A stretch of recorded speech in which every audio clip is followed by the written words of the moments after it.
What is going on, everybody? We are going to do another coaching session with one of our true DFS members and a guy who I've been familiar with for a long time. He's a great dude, Michael Musa, K9Bronco. You guys know him as in the chat. We're going to talk a little bit. He's got some questions, and we're going to talk a little general DFS strategy. We're going to go through some lineups, do some reverse engineering, what we could have done, what maybe he could have done differently. And we're going to talk about some things that he did well as well. So, Michael, great to have you, man. Really excited to do this. We've been talking for years. Through chats and whatever for a long time, and it's the first time face to face over Zoom, which is about as close as you get these days anyway. But yeah, great to have you. All right, hey, thanks for having me. I really appreciate it. I like the is that a Gator sweater? No, it's actually Steve Atwater. I'm a big Denver Broncos fan. Love it. That's right. Throwback. How did I not get the Bronco throwback jersey for that? Geez, that's pretty obvious. I love Steve Atwater too. That was like my childhood guy. That's why I wore 27 in high school football, because of Atwater. So I love him. So nice. Yeah, no, he was amazing. Hey man, so let's pull up your screen if you can. All right. And we'll talk about if you have a good lineup, and if you have a bad lineup, any lineup it will do. We'll just we'll go through it and sort of talk about some sort of general strategy. Hopefully they've been somewhat on the recent side, because it's a little hard to go back weeks and remember exactly the future slates, but this is a recent one. All right. Can you are you able to see that? Yeah, I can see it. It's a little bit, let me just make my screen a little bigger. It's a little small, but let me zoom in a little. Okay. And yeah, that's pretty good right there. So this is from, what's the date on this one? This would be, I think it was like last week sometime. Last time Freddie Peralta, which may have been earlier this week. I don't see a date on here right now. Oh, right. It was about 7 days ago, I think it was. Yep. That sounds about right. Yeah, Peralta and Wheeler on the same slate again, although Wheeler ended up, obviously that game got canceled. All right, so this is interesting. So let's talk first of all about, we don't spend enough time on this maybe for what I do sometimes. It's what tournaments to enter. See, I see you're entering, is that a 5 max, the line draft? This is a 5 max. Yeah, I think there's about 400 entries or so. It was $12 each. Yeah, this one had 392. And actually that was like one of my questions I had for you. For someone of like my caliber, I usually spend anywhere from about like $75 to like $125 per day. Like, what are the better tournaments to play? I think you've got the right idea here. I think that the tempting thing is to always play the ones with the giant prize pools and all that. And in baseball, I think it's actually more okay to take those big shots on the large field tournaments because of the volatility and the nature of the game, especially if you feel like you have lineups that are way off the board. But I think that you're doing the right thing. And this is something that I try to talk to people about bankroll management and, how you should be sort of allocating your funds. You want to try and give something that has the level playing field as much as possible, whether that be single entry, 3 max entry, 5 entry, and you're playing all 5. That's where you'd like to be from just an overall, your ROI is going to be better in those tournaments than it will be when you've got 3 entries or 5 entries in the, $10, $8, whatever it is that day, in the one that's 100,000 for first, because you're paying the rake.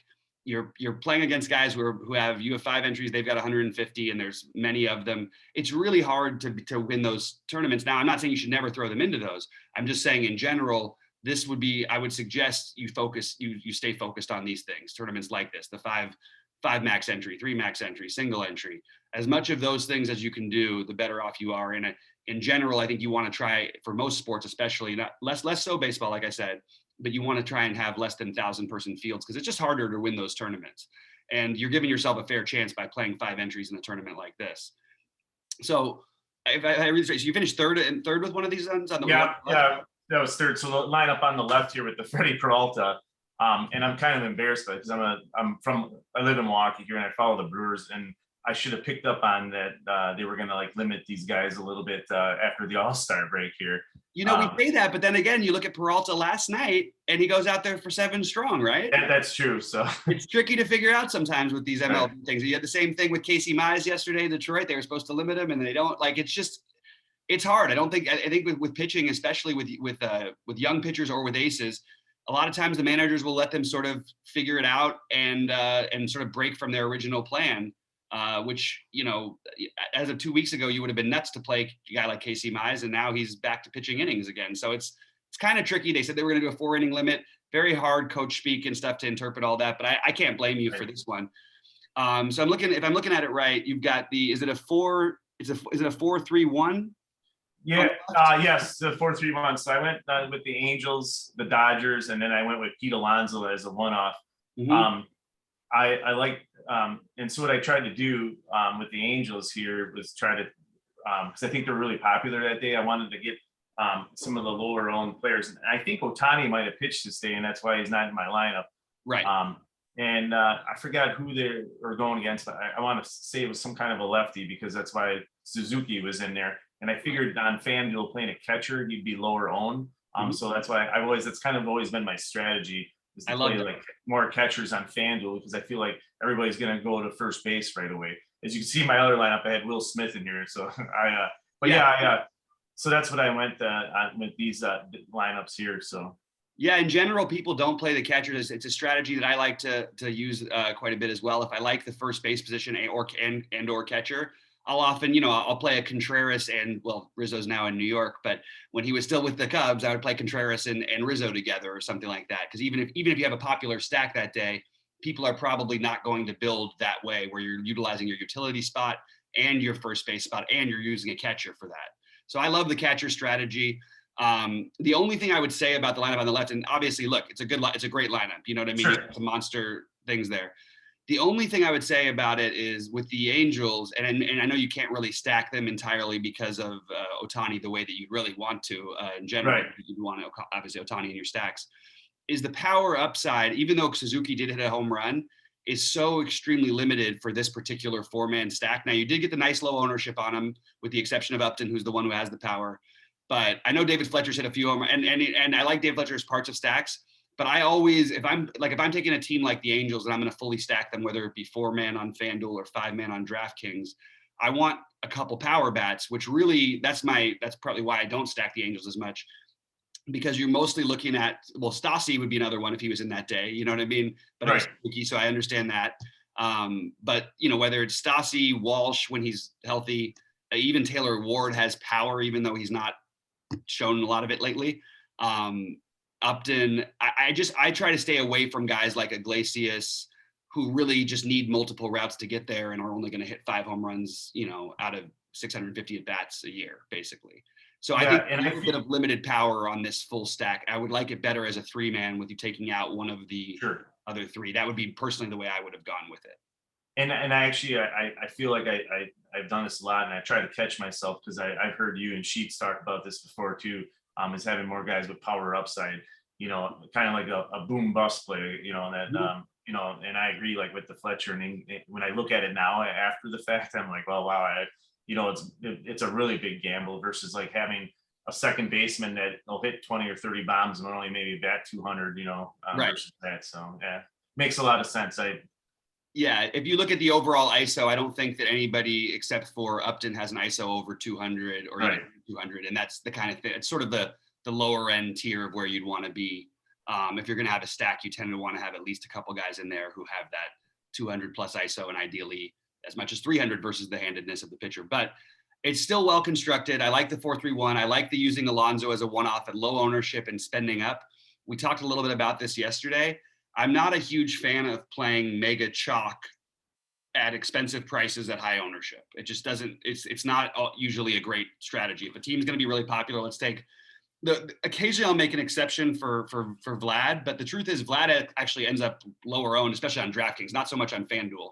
Right. He ends up lower owned than everybody thinks he's going to be. But when he's like 20% owned and everybody else on Toronto is 20% owned because you're able to pay down at pitching, taking just one of those guys feels like a flaw in your strategy, a flaw not in your strategy, in most people's strategy. I want to take one-offs. If I'm going to spend up, I want them to be lower owned. If I'm going to spend down, it's okay. I understand using Rowdy Tellez would be an example from yesterday's slate. Obviously, he didn't have to have a great day, which he did, but I would have liked him at 2,600 as a somewhat chalky play, where I wouldn't have liked paying $5K for like an Eric Haas yesterday. Do you know what I'm saying? Because as a one-off, as part of a stack, it's a totally different story. But if you want to do a one-off, I just am a fan of doing exactly what you did, getting the low-owned Alonso. Obviously, it came through big for you because he had a monster day. But I like the construction. Do you find that you generally have a a thing, or is it slate dependent? Do you go 4-2-2? Do you go 4-3-1? So the larger slates, I'm usually a lot of like 4-3-1s or 4-4 or 4-2-2s. Those are usually my, and then like these smaller slates, like in the afternoons or like yesterday, which I kind of did poorly. I find myself kind of doing like more mini stacks of like certain planes, and I try to get like really different because I feel like, you know, everybody's going to have the high chalk and all that. And actually, I think there was an afternoon slate, the slate where the Twins and the Tigers went off for the 17-14 game. Yeah. I actually did pretty good in that game because I played the bottom of the order for Detroit, and I think both Castro guys like went off and they were really low owned. So. Oh, that's awesome. Yeah. Yeah. And then I love when you try and get creative, you know, we always talk about how stacks are going to be popular, so maybe we don't want them, but the truth is you can almost always find ways to get creative within a stack and get a couple of guys under 10, you know, under 5% possibly even of a chalky stack if you were willing to just say, and the truth is, yeah, you might lose one, you might get one less at bat from one of those guys every now and then. But also pitchers, what people don't consider is pitchers are more willing to pitch to the guys at the bottom of the order and pitch around guys who are hitting in front of them, which means they're more likely to be hitting with runners on base and have more opportunities in that sense. Does that make sense? Yeah, and well, let me ask you this. So especially like in the National League, when you have the number 8 hitter, and it's very common for coaches to like kind of pitch around that guy to get to the pitcher. Yeah. How do you feel about that? Unless it's you know, like sometimes there's once in a while, like for the Dodgers, you know, they might have like a Beatty or something down at the 8th hole. Does that ever affect your decision making at all, or? Yeah, it actually does. But I think that, so I would say that in general, I tend to try to stack the bottom end. Like I'm very happy to play, even though he's been terrible this year, I'm happy to play a cheap, low owned Gavin Biggio as a part of my, sorry, why can't I think of names right now? Blue Jays stacks. Yeah, I looked at it today too. Yeah, more so than I would want to play, I don't know, trying to think of an 8 hitter off the top of my head. Like, see, the problem is if the 8 hitter's got power, I'm willing to forego some of it. Sure. Like a guy like when Aquino's batting 8th because we know he has some raw power. We've seen Naquin bat 8th a couple times this year. But you're right. It is higher risk. I'm okay with it if they're cheap enough and if they have speed or power. Sure. And speed will mean if they get on, they have the potential to steal a base. Also increases their chances of scoring. And I think it's better on it's more okay on FanDuel because walks mean more. On DraftKings, right. I would say it's much worse to do that than it is on FanDuel, right? I agree because I mean, there's times where I played Turner from Washington when on the Dodgers. I mean, he would get on base and then he would steal like 2 or 3 bases, and it was almost equivalent to getting a home run after that. Right, you know? Right. It's a little. The game theory is different on FanDuel. You know, we want more. We want the players to be a little bit more correlated. We want to have the guys who are going to be driving each other in because those runs in RBIs and are just. I mean. They're literally 1.75 times the value of what they are on DraftKings, which is a monster number, especially if it happens multiple times in a game. All of a sudden, the guy who's got a couple walks and a couple runs scored is nearing the total of a home run. You know what I mean? Yes. So I think it is different. And you play mostly on FanDuel, right? Yeah, I guess I'm like one of these. I really want to like become like really good at like FanDuel before I try to like dabble it into like DraftKings. I mean, I have. And for me, I think with the DraftKings, when it comes to baseball, I just find it so weird that they have to play 2 pitchers. And I'm still like in my mind ingrained playing when I was younger, playing season long, you know, so, you know, and one pitcher, you know. Right. So it's something different to get used to and like with the different scoring and the points and all that stuff. So I just trying to stick to FanDuel until I get really good at that. And then maybe I would like try both at the same time. So. Right. But, no, that makes a lot of sense to me, and I don't do that myself, obviously, but like I've encouraged other people I've done sessions with in the past to focus on doing that before they spread out into, you know, stay with what you're comfortable with until you can really own it and you really feel confident in that you're dominating that, then you can move on to the other.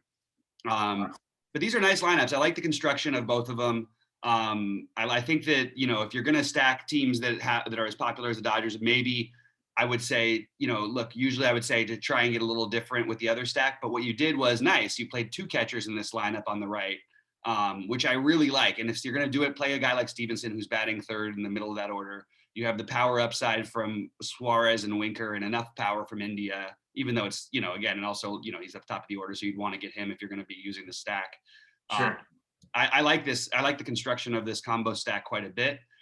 How many pitchers did you use in these 5 different tournaments? And I think this is a full day. So this is another kind of like strategy of mine I try to do. I try to really limit my pitching pool, and I always try to find the guys with the high K upside on FanDuel. I especially this year, for some reason, I haven't find myself playing like really, really value pitchers. It's usually I'm spending, unless it's like an awful slate where the pitching's not bad, and then it's kind of like a crapshoot. But I try not, like, because I only play 5 different lineups every night. Mhm. And I try to keep my pitcher pool to like, maybe at the beginning of the day, I'll like 5 guys, but when it's time to play, I'm only playing like 2 or 3 at the max. And sometimes if it's just a pitcher I really love, I'll play him in all 5 lineups.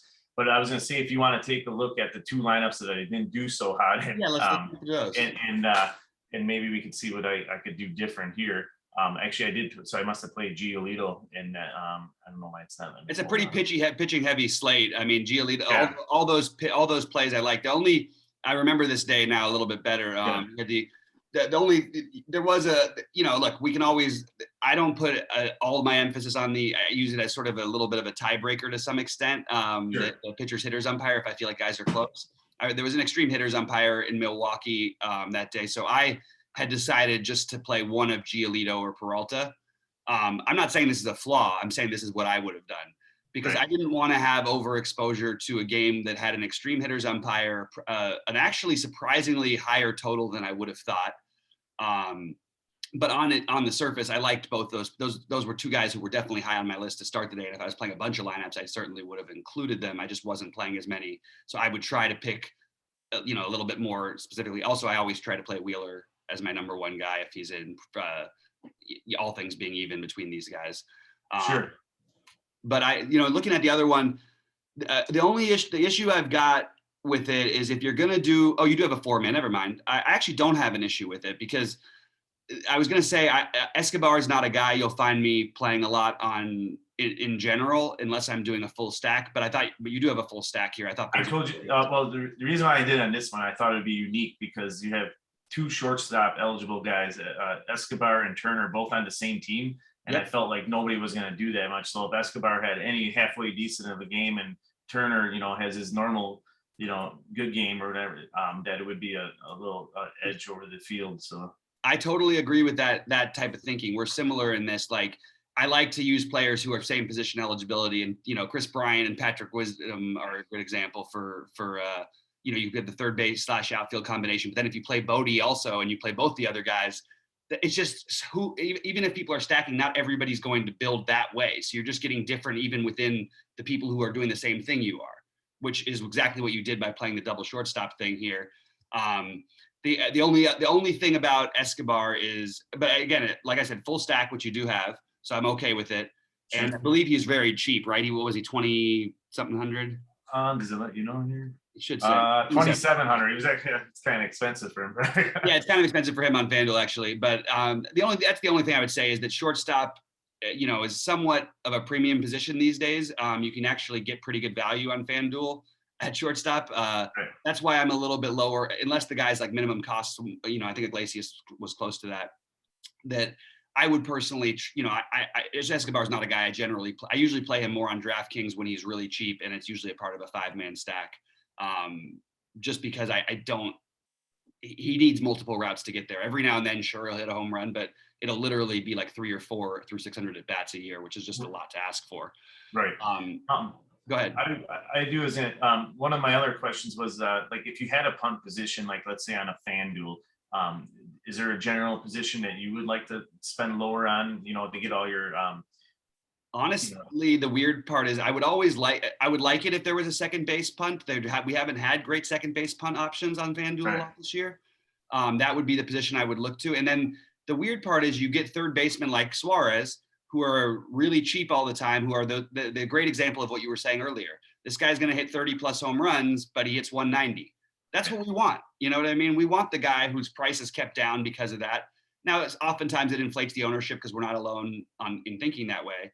But if there was a normal position I generally would try to punt with, it would be second base. And there's usually good enough value at first base to try and punt there, because there's guys with upside like Rowdy Tellez, like Ryan Zimmerman in this case, that make a lot of sense. So it really is slate dependent. I'll punt in the outfield with, in terms of price, but in general, I want my outfielders to be my priorities just because there's so many good ones.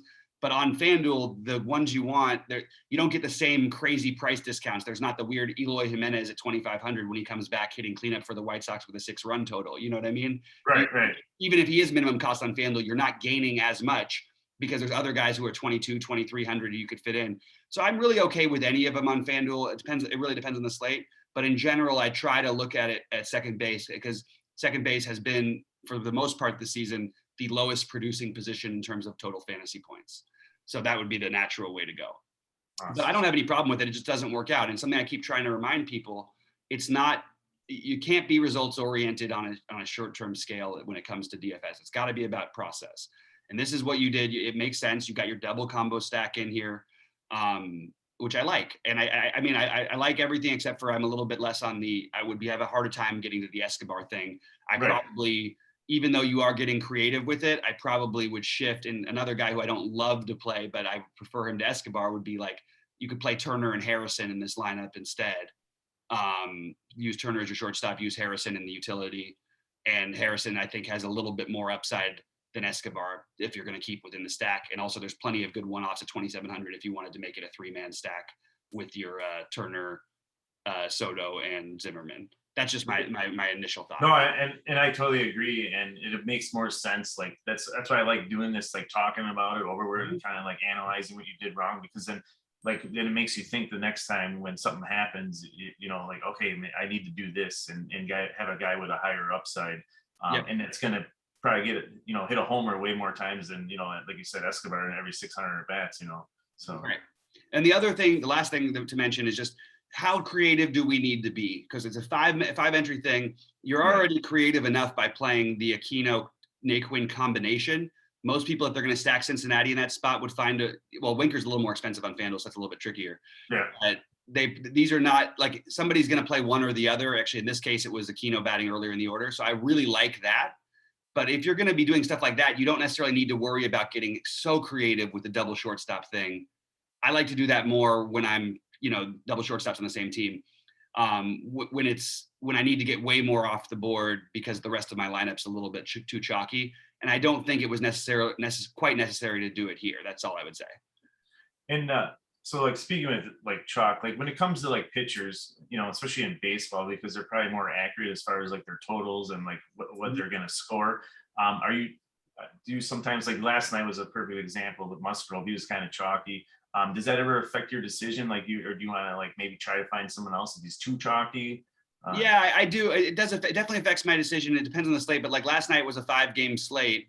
So you really need to try and get different any way you can. But the problem is, and Musgrove has given us, no reason recently to feel optimistic about him, but he did have a great matchup, pretty much the nut matchup, and we know his talent level. So I didn't play enough of him last night. For one of the mistakes I made on last night's slate was I was into Musgrove. I was initially into Peralta and I was into Montas. I got off Peralta because of the same fears we were just talking about the innings with the Brewers.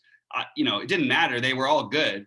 But what I ended up trying to do, because I said, you know what, if I really feel like Musgrove's got question marks, if I really feel like Peralta's got question marks, and I like Montas a lot, but he's going to have some ownership, what I on DraftKings did, it's a little different on FanDuel. I would never bet FanDuel.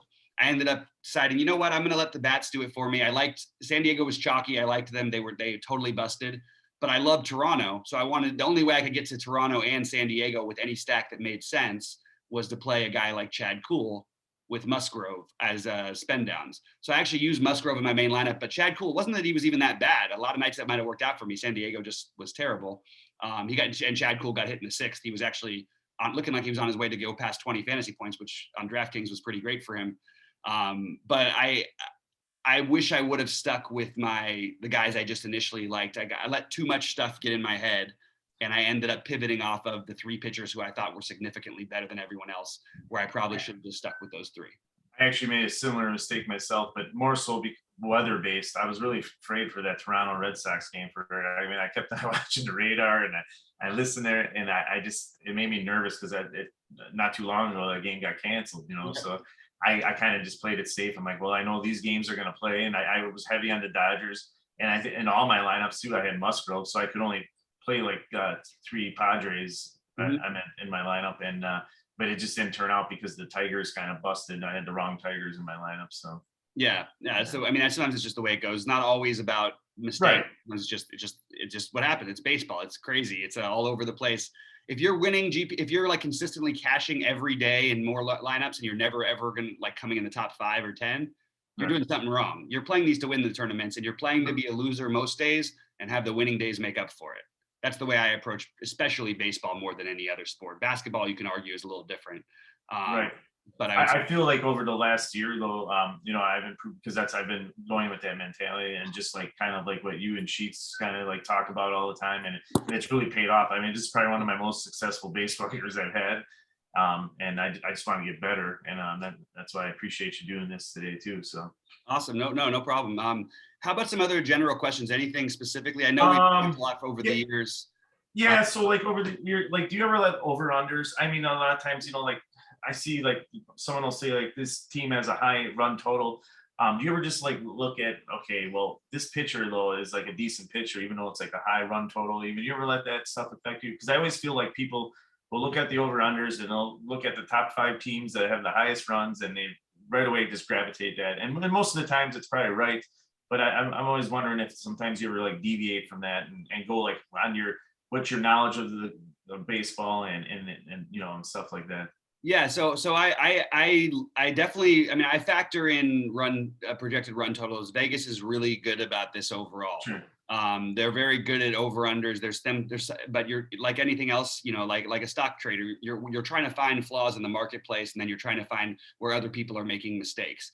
So a guy, if you have a high strikeout pitcher and they've got a 5 run total against them, like a great example was a couple weeks ago. I won the last tournament I won, I think was like 2 weeks ago, and I won 20K, but I had Tristan McKenzie in my lineup against Houston, but I also had Houston stacks because a guy like that, and it was a 5.5 run total, I believe. He was my starting pitcher, and it was on DraftKings, but he was, I think, like 2 or 3% owned or something like that, and I played him pretty heavy. But what he did was, if you see a guy with a 5.5+ K prop who's 6K against a Houston team that doesn't even strike out all that much, Right. but they've got a 5.5 run total, and I know how good this kid's stuff is, and they've never seen him before. I could see it going one of two ways. If he gets wild in the first inning, they might just bat around the whole order in the first inning, and next thing you know, it's 5-6-0, and he's out after the second or whatever. But the flip side is, if he can cruise and get some easy outs, maybe get the BABIP on his side, the ground, the hard hit balls right at somebody, or but he's going to strike people out. If he's going to strike people out, there's always the upside that you can get the BABIP on your right side. And with a young pitcher, especially, is when I like to take those chances on those large totals. Does that make sense? Yes. No, totally. High strikeout upside guys. I am. No, What? I'm sorry. No, go ahead and we'll ask questions. But let's for fun. Why don't I try to build a mock lineup tonight? Sure. I got I have lineup like dummy lineups in right now. If you want. Let's try to start a new one. Just if you can just or just edit and clear if you don't mind. Oh yeah, I'll just do that. We'll edit. We get in trouble with FanDuel and DraftKings. Actually, FanDuel hasn't been bugging us, but DraftKings says you're giving away too many things, and I'm going, well, you know what? We're trying to just be as honest as we can with people. But it's we just clear it. There we go. Perfect. There we go. So yeah, tonight's slate on FanDuel, for example, though, I wouldn't take that giant shot, and I tend to pay up for pitching more on FanDuel than I do on other sites, because you want the quality start, you want the strikeout upside, you want all the things, and you need it. It's not like DraftKings where it's saving you so much, and there's usually enough value and ways to get everybody you want in, or enough guys I want in on FanDuel, in my opinion. So my natural thing tonight would be, well, forget about point for dollar for a minute for pitcher. Who do I think can actually win the position? Burns is most likely, in my opinion, followed by Lynn. That's fair. I think Gausman has very similar upside and will be low owned, so that's an ownership play. And then, but in terms of spending down, I don't think you need to take the giant leap. I think that Sandoval has the strikeout upside. He's got the same projected K total as these other guys do, and he's a couple thousand cheaper and will be significantly lower owned. I wouldn't play a guy. I don't think I would quite get to Skubal, but I would get to a little bit of Jamison Taillon, especially now against Miami, because we have Duvall's a strikeout guy, but he's out of the lineup now. There's just not a whole lot to be afraid of with that Miami lineup, and you get Tyon, who pitches against the American League East. So give him a giant boost by not only going to the National League, but facing the third worst hitting team in the National League. And a ballpark upgrade too, man. Ballpark upgrade, everything. Yeah. And he doesn't have to face, Toronto or Boston that's the majority of his games are going to be against Toronto, Boston, and Tampa Bay. While Tampa Bay strikes out some, they're certainly not an easy offense to get through. So this is a huge upgrade. So he's the only guy I would consider like in a lower level of that. Now, what about Touki Toussaint? Because like I said, I'm a Brewers fan, and I know how they can struggle with the bats sometimes. So I love Touki today. I very much worry about a lot of things with him, and I think his path to being the highest scoring pitcher isn't very likely. But you do get the discount. I think I would rather save him for a DraftKings build for me. I know you're not playing on DraftKings, but I would probably just say, you know what? I think this is an interesting option. Or maybe I would play it in like a giant. If I was going to play the lottery thing and the $5 or whatever, maybe I'd throw one with Touki in there. But I just think it's pretty rare that he's the highest scoring pitcher on the slate. And I really want to try to take that highest scoring pitcher on the slate in my lineup, or at least the one that I feel is going to be safest and get me there the most times, which I probably will. I'm looking at my builds. I really am pretty focused in on just Burns, Lynn, and then the only one who I could see also outscoring them would, Tyon, I think, has a lot more routes than Touki does over here. Yeah, I'm pretty much, I did my research and I'm pretty much stuck on Lynn and Burns as my probably top two today. So that makes sense. It's funny. I have Burns more than Lynn because I love this. I think he's got a little more strikeout upside.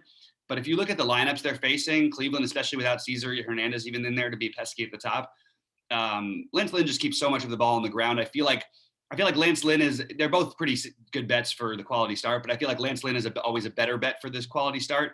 But Corbin Burns has the 12, 13K upside more often than Lance Lynn's going to here.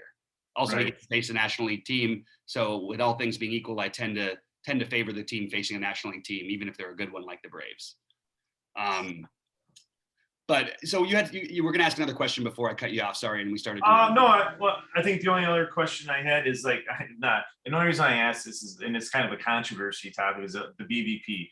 Now, I just know from my own experience playing baseball all through my life in high school and all that, just certain pitchers, like I could pick up the ball like really easy on, like they look like a beach ball coming in, and I look at BVP, but usually the only time I ever use it is like if it's coming down to two guys I like and it's a tie, and I see like, oh my God, this guy's hit 5 home runs at 10 at bats. I go, there's got to be something here that a reason why he's picking up. So I was just kind of curious to see how you felt about like the BVP and if you use it or not, or if that's like a tie breaking thing. Yeah, so here's what there's one thing I really like to do is look at, and what we'll have on the site at it won't be till next baseball season because we're still adding tools and implementing things, getting ready for NFL. We have the optimizer coming out, but I want to get the pitch data type there. For example, yesterday, it doesn't work out every day.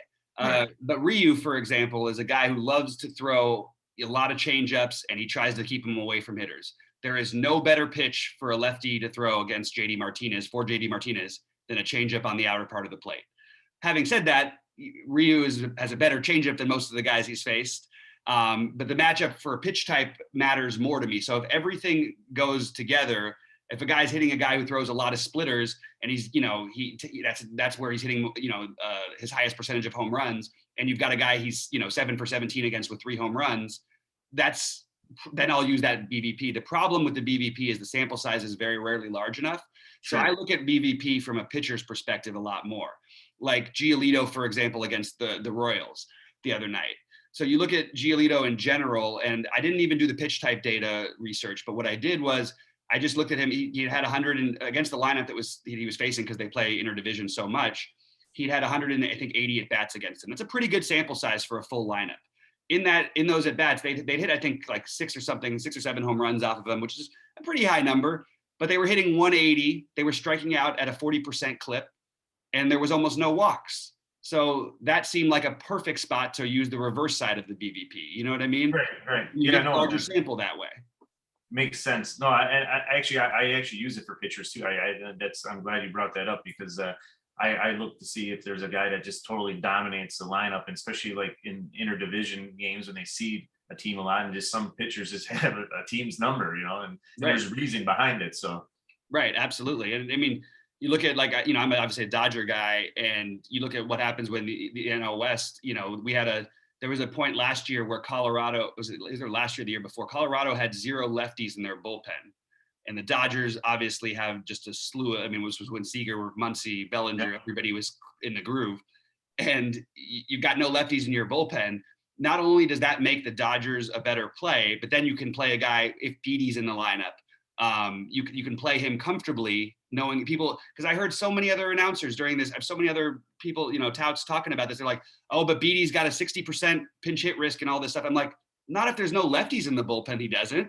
He's got a 0% pinch hit risk if there's no lefties in the bullpen. You know what I mean? Yes, no, I know, definitely. That's where the kind of stuff that I think you can kind of gain some edge on. But I think BVP does matter if you can get to sample sizes large enough. It's very rare it happens nowadays for hitters, but it happens enough. And I will use it as a tiebreaker to answer that part of the question.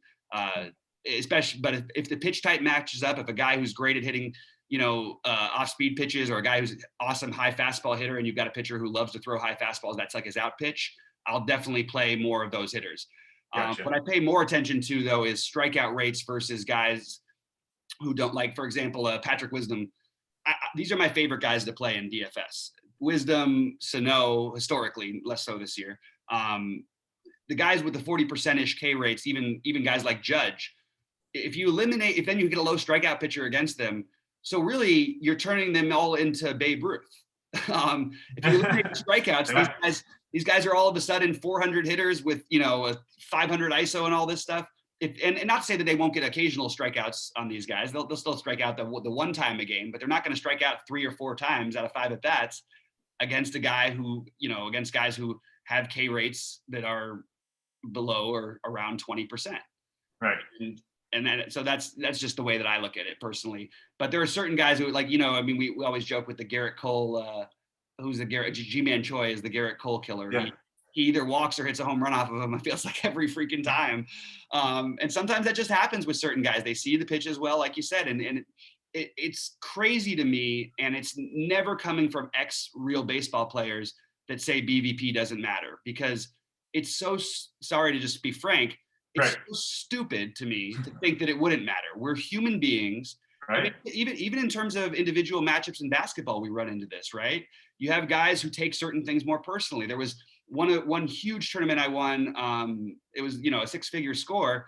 And I played a less than 1% owned Jordan Clarkson versus a less than 1% owned D'Angelo Russell, because I knew for 2 years, these guys were going at it in every Laker practice, trying to be the actual guy. And Clarkson all of a sudden gets the start, and everybody thinks he's too expensive because they hiked his price up, and everybody thinks this. And of course, they both go out there and took their season high. I think in Clarkson's case, it might have been his career high for shot attempts. And that's all you can ask for. You're not going to make all of them, but they went out there and they put up 65 plus fantasy points each at no ownership, and we're the highest scoring players in the slate. Won me $100,000. Paying attention to little things like that in basketball and in baseball, finding the guys who teams are, but more it's the team who's really comfortable against them. If I see a pitcher who's faced a team, and even if they haven't hit a ton of home runs, if they don't have a high strikeout rate and they've got a high walk rate against that pitcher, I'm going to be interested in attacking that from a stack perspective. You want the walks, especially on FanDuel. You want the walks to keep turning the lineup over, but also those turn into runs, and those threes turning into 6.2s and whatnot. And occasionally a walk with the base loaded at 6.5 or whatever. Also you score. So then you got 9, you know what I mean? On DraftKings, you do that and you're still not even close to halfway to a home run. On FanDuel, you do that and you're on your way. You know what I mean? You're at double-digit points almost. Yes, I got you. Very different thing.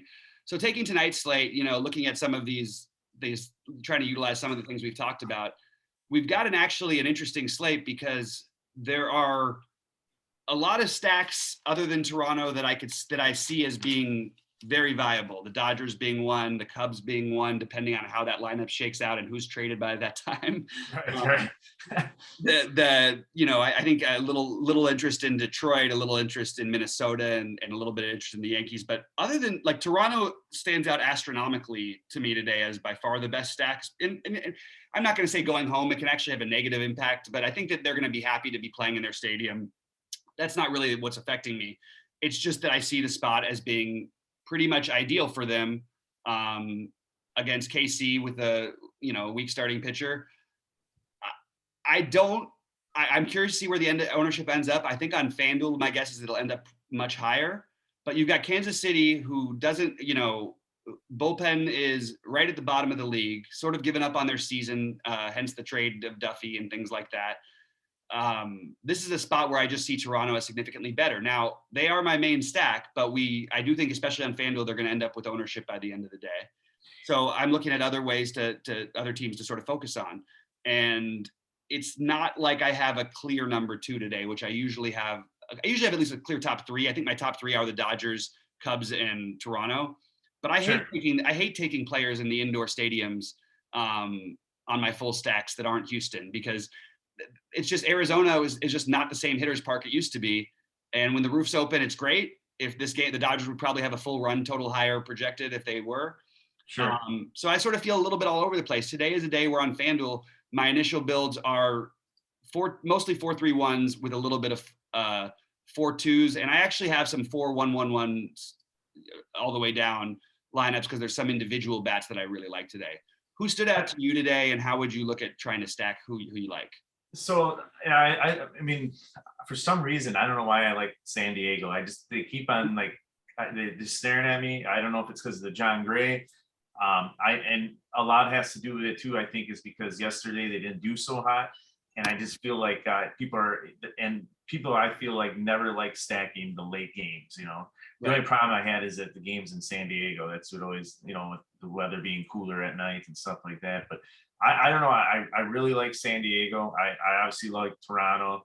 I kind of looked at Philly a little bit too, because I could see that game going either way. With the problem is they're not in a good hitter's park though in Pittsburgh, but still that Croa, with the lefties, but they're Harper's out of that lineup, but I still think they have enough guys in there to do some damage. So that's kind of like where I was looking at right now. Like I said, my top 2 pitchers, I'm probably going to end up with Burns and Lynn, and at least 3 of Lynn probably, and 2 of Burns or something in my 5 lineups I do today. So. Well, it's great that you brought up San Diego, because that is a team that actually has a significant history with John Gray, with being in the NL West.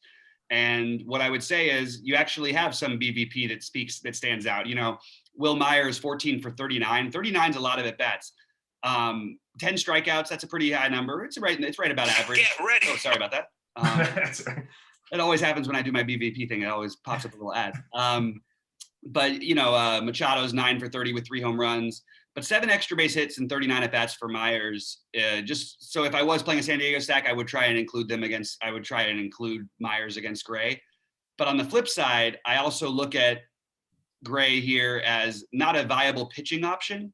Maybe on a 3 or 4 game slate, I would definitely consider him, because they haven't hit him hard overall. 200 as a team. Most of these guys are going to be in the lineup against him. So about 160 of these guys, 160 of these at bats will be in the lineup against him, and he's got history with them. So he's got a reasonable K rate, about average, with a pretty low walk number. Actually, it's a medium walk number. It's about 7-8%. It's a little low. It's a low walk number. I would immediately go and check this stuff. To me, it's very. You could take it either way with the way you look at this. I'm not as high on San Diego tonight, right? But I still, it always makes me nervous to say that, because I love their power upside. I love when they get overlooked. You've got the late night hammer, which is always fun to have in general. Even though it doesn't really add anything strategically, it's just a fun thing to have. I think that they definitely make sense as a stack. It's just I think Gray is not the worst pitcher on the slate, and not the guy I'm desperate to pick on as much. Right. And like you said, it's San Diego. The thing is, it is a little bit different during this time of the summer, because this game is not going to be 63 degrees like the games in April and May in San Diego. Sure. It's going to be 72 to 75. And I checked the weather, and then it looks like it's, mediocre hitting weather based on past. But it's just not my favorite spot to attack. Having said that, it would definitely be, if I was entering 150, it would be one of the 7 or 8 stacks that I would be getting some exposure to for sure. But again, you have a pretty good sample size. 180 at bats is a pretty large one to look at. I just personally didn't find myself getting to them as much today. Although I do have Tatis as a priority everywhere. I really think that that's just, I don't care about what else I do with my lineups. I'll use him as a one-off and make it a 4-3-1 with him in it. I'll use him with my Toronto stacks instead of Bichette. I just like to try to get that guy in because the speed power combination, same thing with Acuna. When you have a guy who's going to run when he gets on most of the time, just give you a chance at a stolen base. Right. And the guy who's going to swing for the fences every time. That's what we want, man. And you have him also batting at the top of the order and for a good offense. So that's how I sort of approach the San Diego thing today. But if you're going to stack it, I would suggest against Gray, I would probably try to get on a smaller slate. I would say to try and get different. On this slate, I don't think they're going to be owned enough to where it matters. I think you play the best ones. Sure. And instead of trying to get creative, I think you play Tatis Machado. Yeah, definitely. I agree with that. Not to get cute, I guess, on a bigger slate. That's to save those for like the smaller slates. Yeah, or get cute with Toronto, who's going to be more popular. Well, that's what I was going to ask you. So if you're talking about Tatis, would you like put 4 guys in from Toronto, not named Guerrero, and have Tatis as your one-off, or do you want to get both the Tatis and Guerrero in your lineups? It's tough to do a little bit with you. Right, because they're both 4,500. Yeah. That's when you and that's when you get the Biggio in there. You know what I mean? At 2,300, and it doesn't feel great. He hasn't been as good this year, but you sort of suck it up and you make him a part of the stack. But Biggio, for example, shouldn't be a part of a 3-man stack for Toronto. It should have to be a full 4-man. Right. You shouldn't be a part of a secondary stack.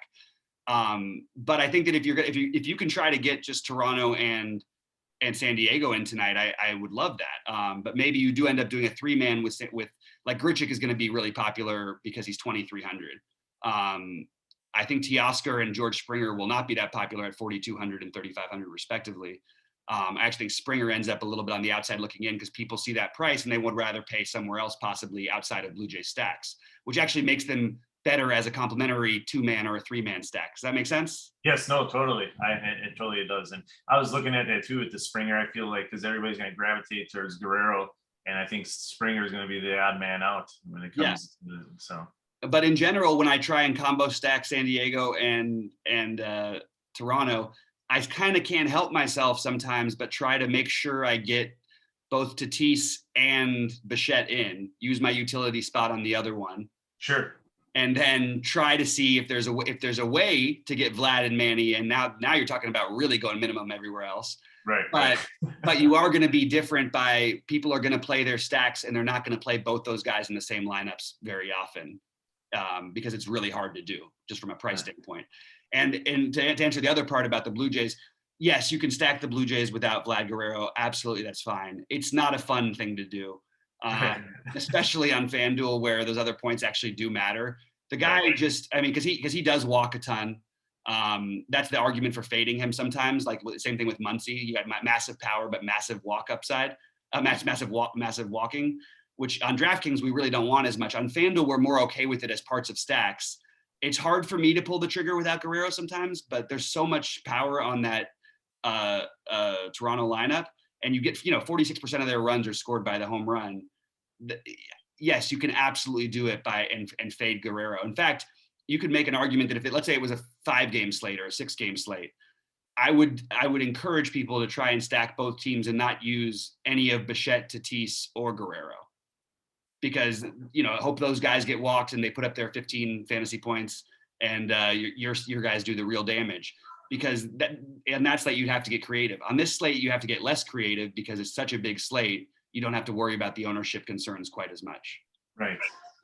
And what I would do though, if I was going to be stacking against John Gray here tonight, I just would be trying to make sure to force myself one of the lefties in. I think Frazier would be the more popular one. I personally think Grisham is the best one. I like Grisham. I know the numbers don't always show it. He's expensive on FanDuel, but that would be what I would try to do. Just make sure to get at least one of the lefties in. And another way you can always get different. You can always get different with San Diego if people know nobody ever wants to play Hosmer, and for somewhat good reason. But if they're going to put up a ton of runs, these other guys are going to be on base, and he's going to have plenty of opportunities, and that's all you can ask for in DFS is have the opportunities. Another thing, I was looking at, so let's just take Toronto for an example. So you have all these guys I'm going to take a quick look at my ownership projections tonight on FanDuel and see if anything's changed. It's going to obviously change as it goes on. Boy, that Yankee stack is going to be tempting and more tempting. It looks like Rizzo's going to play tonight. Yeah, I'm a big Joey Gallo. I think is like probably the best DFS player because he is total boom bust guy. Absolutely. And, the only issue now with that short porch. So. Oh no, I know. The only issue I have with Gallo, same thing I have with Jet, which is again, these are the greatest things you want as hitters, and same thing with Guerrero to some extent. These guys all walk a ton. Right. But what's nice about Gallo is he'll occasionally go out there, and if he gets walked a couple times, that second time he walks, he's always going to be running. He takes off. He'll steal you a base. You know what I mean? Nice. He doesn't quite as much as he used to, but he still can do it. I always like having that like slight possibility. Probably less likely to happen with the Yankees because they just don't like to run. But it was always fun before to roster him like that. But I'm just gonna take a quick look at something. So Toronto on FanDuel. So you've got everybody in the extremely high percentage owned range.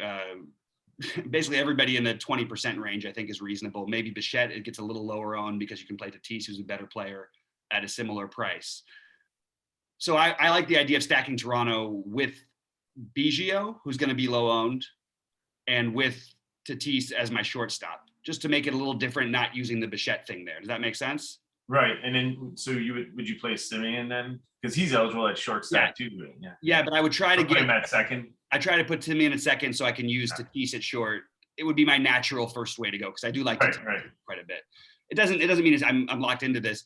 And then if it's a smaller slate, what I would do is include the catcher, play Kirk, like you know what I mean? Sucks batting ninth, but you're using a 2,200 shot on a lineup that you really like. And if you need to get different from a team that's 20% owned everywhere, take the 1% guy that's going to have a million opportunities if that lineup does go off.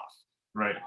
We saw it with Reese McGuire. You know, it wasn't enough points yesterday because a bunch of catchers hit 2 home runs and stuff. But, you know, Reese McGuire put up 14, 17 fantasy points and was 3% owned on a Toronto team that everybody else was at least like 8 to 10% owned. And he was the cheapest one of them all. So I would try to, you know, I don't want to play Biggio and Kirk in the same lineup. I wouldn't go that far on FanDuel. But playing one of these cheapos who are going to be low owned with your stack certainly makes some sense to me. And it is going to be really chalky. It couldn't be a better matchup for them. But I think that what my natural way to try and stack it tonight would be to try, you know, Grichuk is the value I would use from the outfield because I want to play Vlad. I want to play one of Springer, Teoscar, Simeon, or Bichette, maybe 2 of them. Actually, I guess 2 of those guys. But I want to try to have enough room to be able to use Tatis as my shortstop, just to get a little bit different. So I'm not playing the Bichette version of the Toronto stack, and I am using Tatis instead. But I wouldn't want to play the Toronto stack and then use another and leave Bichette out and then use a cheap shortstop. Does that make sense? Yes, it does. Yeah.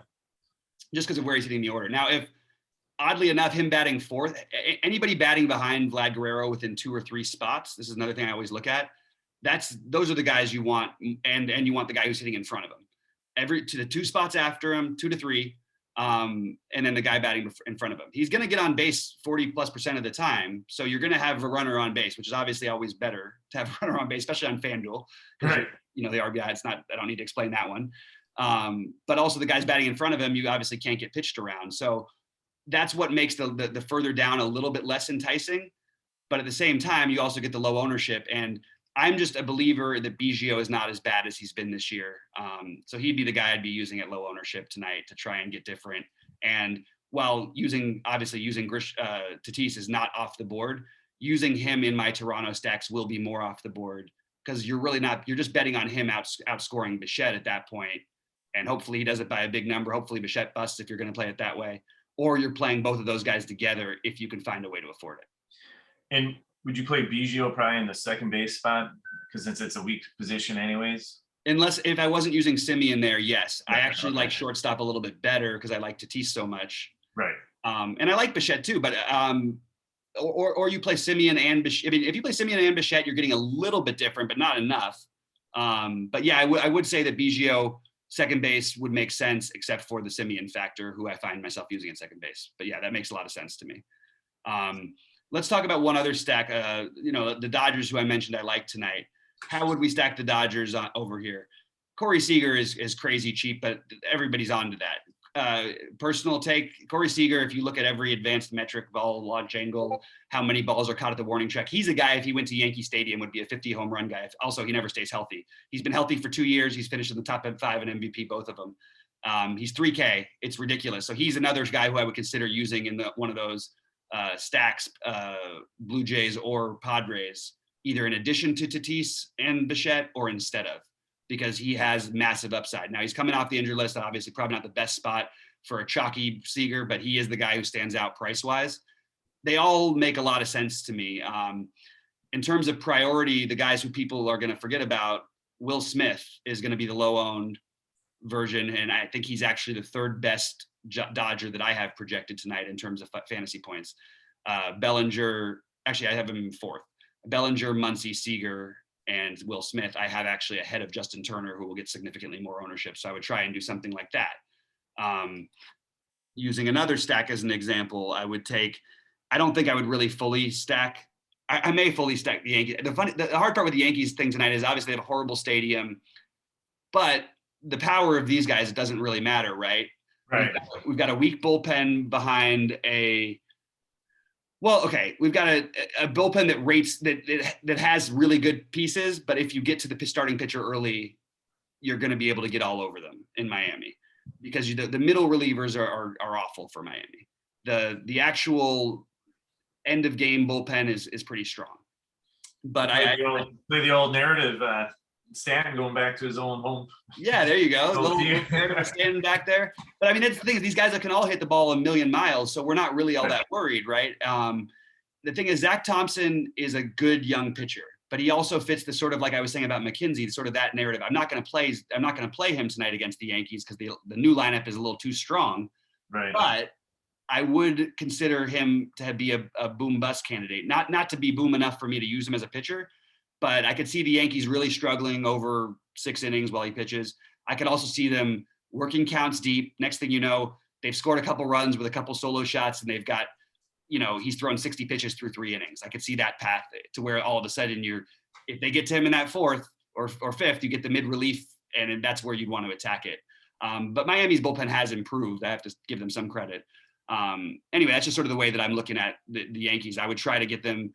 If I was going to stack them, I would probably, you'd want these guys. I think it'd be Judge, Stanton, Gallo, and Sanchez for me ahead of Rizzo, just because I'm looking for the ultimate power thing. And Rizzo's more of a good real life hitter than Sanchez is. Sanchez has more raw power, and that's the way I would go with it. Yeah, and I feel Rizzo's kind of more towards the end of his career more so. Yeah, and he also is probably, oddly enough, would somehow get more ownership. My guess would be by the end of the day than Sanchez, just because people like to play the new guys and the new places. Makes sense. Yeah. Yeah, and another one that the White Sox just keep standing out because they have all the cheap value and stuff like that. But they've been so god awful, and that's going to break at some point. But I think Cesar Hernandez, adding him really has piqued my interest, because I really like Cesar Hernandez as a player. I think he adds a lot. Also, he works counts. You add an extra guy like that at the top of the order, it sort of strengthens the whole lineup. We just have no idea how the lineup's going to shake out, so it's hard to know who we could say to use. But the White Sox would be a good example of to get different is to play, like, let's say Abreu and like a Sheets, or Abreu and a Vaughn at the first, because they're two first basemen. Yeah, so perfect example. Yeah. That's what I would try to do. Partially because it's a good strategy and other people won't use it. Partially because those are 2 of the best power bats. I mean, Sheets has an immense amount of power. Yeah. Just because it hasn't been realized fully in the MLB yet doesn't mean it's not there. So you wouldn't actually have to get that creative. Toronto's probably the best example of how you'd have to get creative. Sure. And just because they're the only team that really stands out to me right now as being super chalky on FanDuel. I don't think they can be super chalky on DraftKings, at least not with the expensive pitchers, just because it's just hard to get to them. Pricing is always much more tight over there. Right. All right. Instead of keeping going through this stuff, just if there's any other questions or any other thoughts or anything like other parts of your game that you think you might be able to need some help with, I'd love to chat with you.